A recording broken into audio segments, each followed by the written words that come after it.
तुम्हारे स्वर से वह रस सरिता फूट पड़ती है जो सबल गंध से हृदय को नहला देती है। मन थकता नहीं, हृदय उबता नहीं, ऐसी कला निराली कलावती तू कलावती है, कला पूर्ण दिल वाली।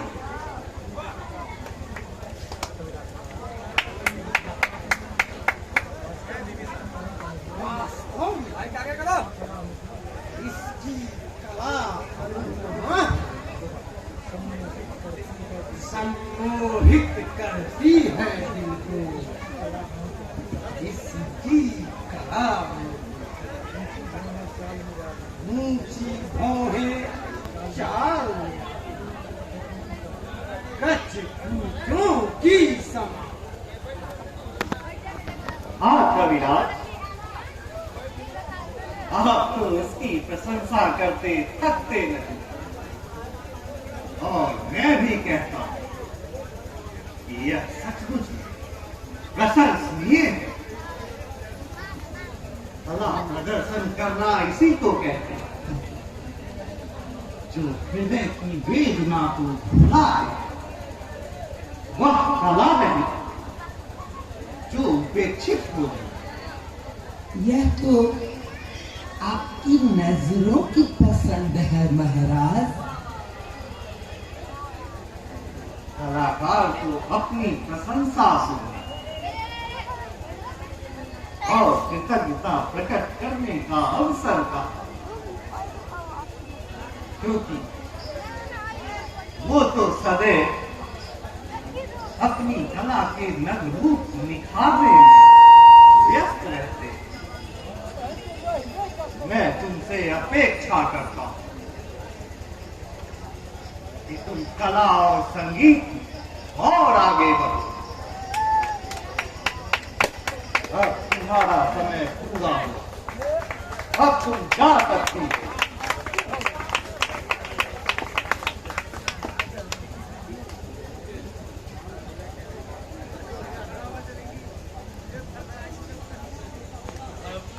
श्रीमान महाराज जी,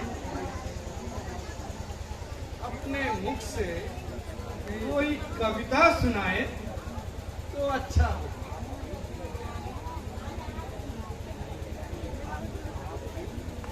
आज कई दिनों से न सुन सकने के कारण सभासद काफी उत्सुक है। अच्छा सभासद, मैं अपनी कविता सुनाता हूं। नारी गुण विशेष का विश्लेषण इस छोटी कविता में करने जा रहा हूं। पुरुष की सारी कामनाओं की मंजिल एकमात्र नारी ही है। इसलिए मौलुस्ता पुरुष की है नारी, दिल का दुख हरने वाली, सपनों की श्रृंगार सभी प्रकटे पूरा करने वाली,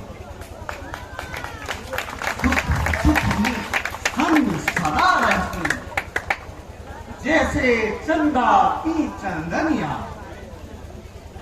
फूलों से गंध सदा विकसे, उनसे विकसे सारी दुनिया।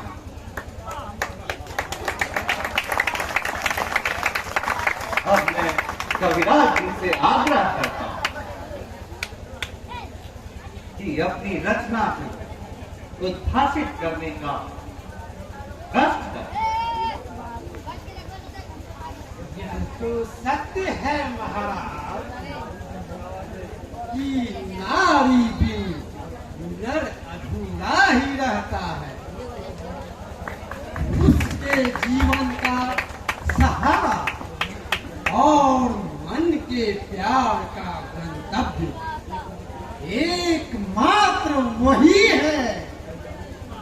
पारिवारिक उद्यान का सृजन करना और उसमें ऊंचे ऊंचे कर्तव्यों का सुगंध भरना उसी का कर्तव्य है। इसीलिए तो कहा गया है कि नारी महान, नारी महान, उससे सृजित सारे जहान। पुरुषों की प्यास बुझाती वह, खुशियां बिखेर अपने दुख सह, हर बार उठा पुर से रिझान। नारी महान, नारी महान, सरिता सम पर उपकारिणी, सीमित भाव की निवासिनी। घर की शोभा है अपार, बानियों में भर सुख सार। हरती दुख उसकी मुस्कान। नारी महान, नारी महान, नारी महान, नारी महान। नारी गुण पूरा दर्शाना किसी कवियों में सामर्थ्य नहीं।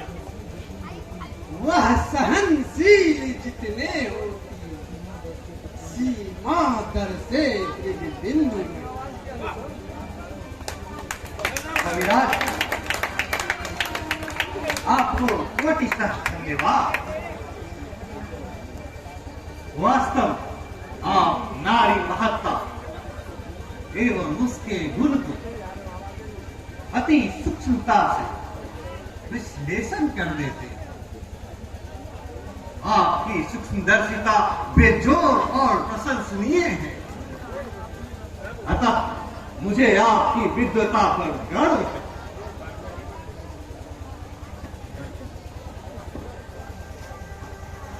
नारी को कामनाओं की दृष्टि से देखने वाले एवं उसकी झूठी प्रशंसा करने वाले, उसके पितुता पर गौरवान्वित होना अभितुता है, अभितुता।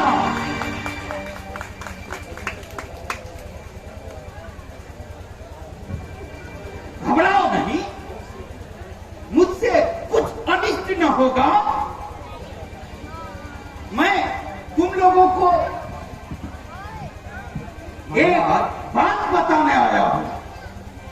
प्रणाम महाराज। गुरु सूचना दिए बगैर ही पधार गए। हाँ, मेरे आने जाने का कोई समय निर्धारित नहीं है। बिना कहे, बिना पूछे मैं कहीं भी आ जा सकता हूँ। आइए महाराज, विराजिए, विराजिए महाराज।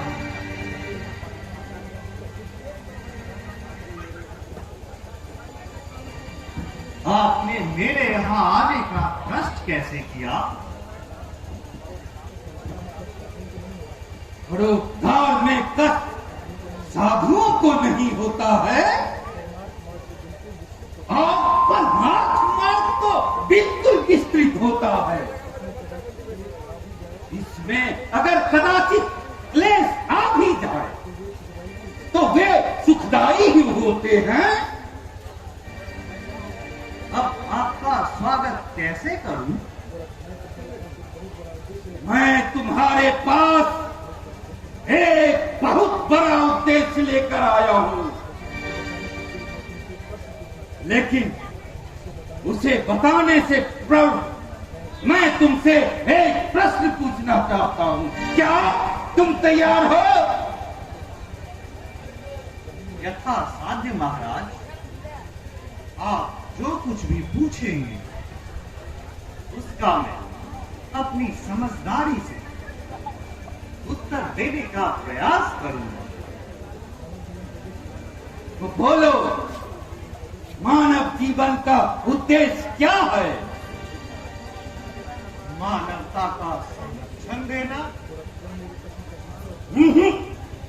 यह मेरे प्रश्न का दूसरा उत्तर है। तो फिर पहला उत्तर क्या है? आत्म उद्धार ही मानवीय उद्देश्य है। इसी मानवता को, इसी से मानवता का संरक्षण मिल जाता है। आत्म मुक्ति के लिए मानव जीवन अंतिम द्वार है। इसी तरह यदि मानव भी अपने पर काम भोग का भार बंधा रहेगा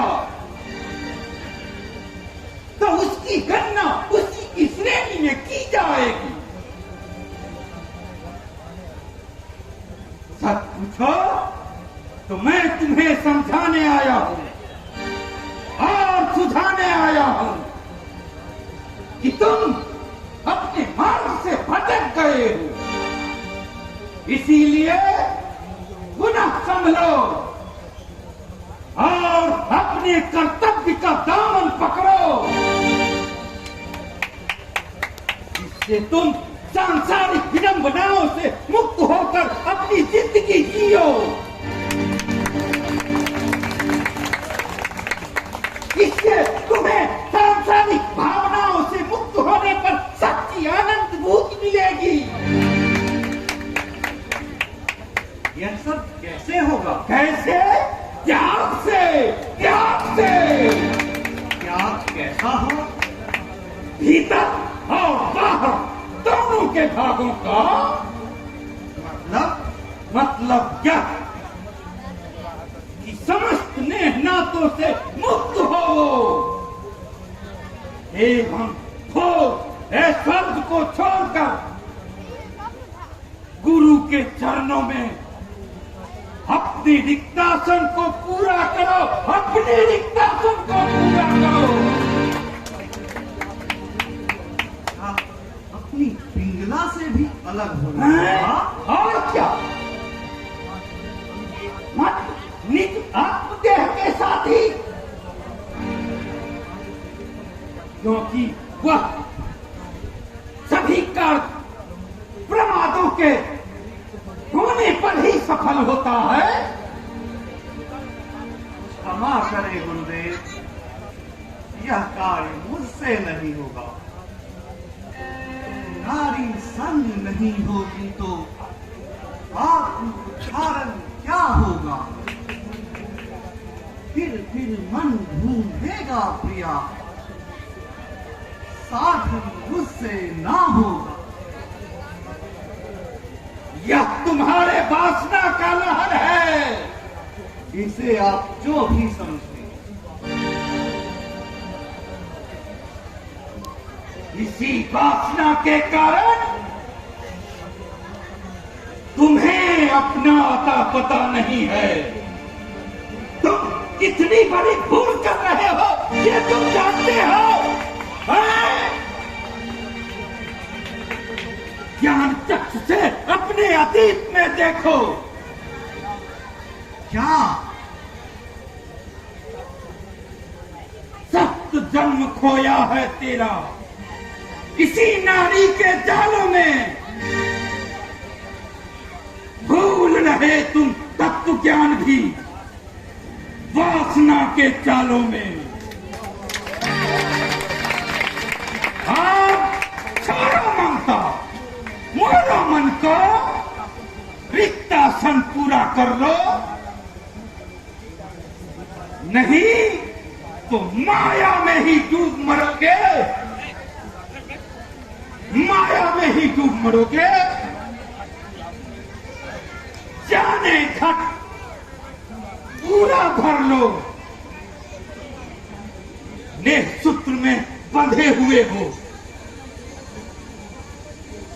नेह सूत्र ना छूट सकेगा जब तक जग में जान जिया। नहीं बिलक कर सकता उसको पिंगला मेरी प्राण प्रिया। कह देकर जाने को वह तो सहर्ष में तैयार हुआ। जब रंग त्याग नहीं होगा आ जाए भी मौत मुआ। क्या जाने वह जगत जाल को कभी नहीं वह भूलेगी। अब सिंधु के अंत गहन में तुम्हें भी संग ले डूबेगी, तुम्हें भी संग ले डूबेगी। चाहे डूब मरे संग लेकर, चाहे बेड़ा पार करे, त्याग नहीं सकता मैं उसको।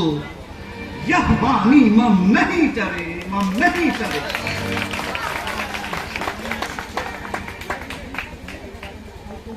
क्या तो तुम्हें मेरी वाणी में विश्वास नहीं? विश्वास तो पूरा है,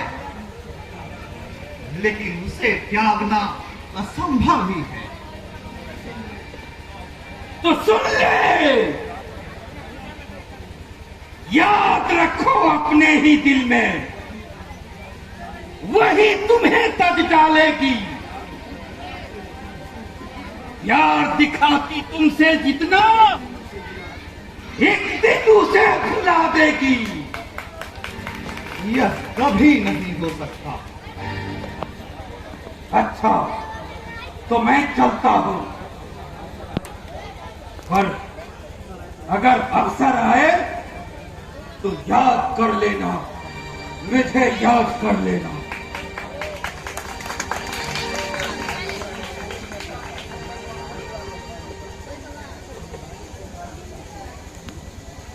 सारी खुशियों पर पानी फेर दे।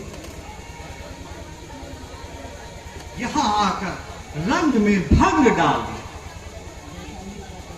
छोड़ प्रिया सुख और घर द्वारे, क्यों जाकर बन बन भटकूं। शीत उष्ण में देह सुखाकर गिर के आंचल में सटकूं। महाराज जटा लटकाकर वन वन फिरने से कोई साधु थोड़े ही बन जाता है।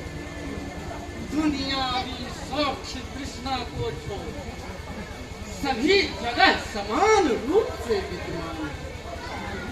वह साधु के रूप में कोई पागल था।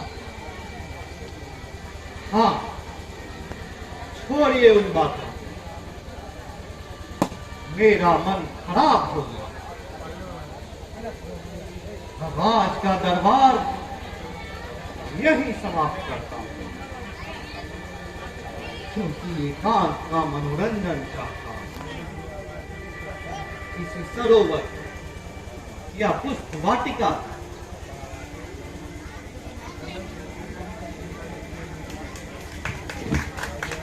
महाराजा भर्तृहरि की, महाराजा भर्तृहरि की।